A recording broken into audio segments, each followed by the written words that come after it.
Chapter 14. Then I looked, and behold, on Mount Zion stood the Lamb, and with him 144,000, who had his name and his Father's name written on their foreheads. And I heard a voice from heaven like the roar of many waters, and like the sound of loud thunder. The voice I heard was like the sound of harpists playing on their harps, and they were singing a new song before the throne, and before the 4 living creatures, and before the elders.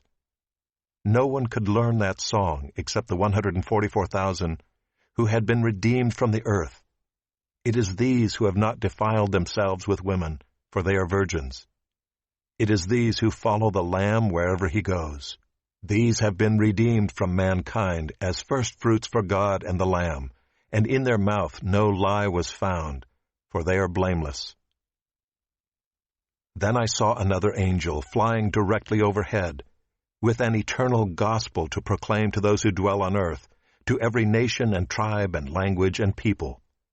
And he said with a loud voice, "Fear God and give him glory, because the hour of his judgment has come, and worship him who made heaven and earth, the sea and the springs of water."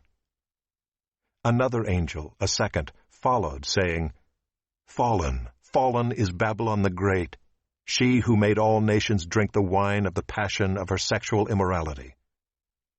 And another angel, a third, followed them, saying with a loud voice, "If anyone worships the beast and its image, and receives a mark on his forehead or on his hand, he also will drink the wine of God's wrath, poured full strength into the cup of his anger, and he will be tormented with fire and sulfur in the presence of the holy angels and in the presence of the Lamb. And the smoke of their torment goes up forever and ever, and they have no rest, day or night, these worshippers of the beast and its image, and whoever receives the mark of its name.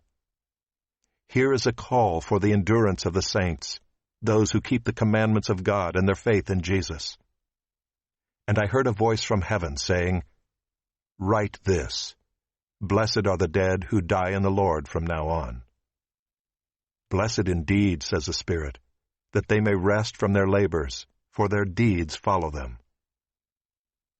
Then I looked, and behold, a white cloud, and seated on the cloud one like a son of man, with a golden crown on his head, and a sharp sickle in his hand.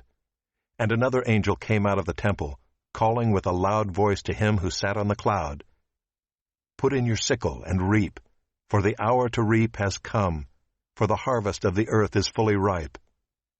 So he who sat on the cloud swung his sickle across the earth, and the earth was reaped.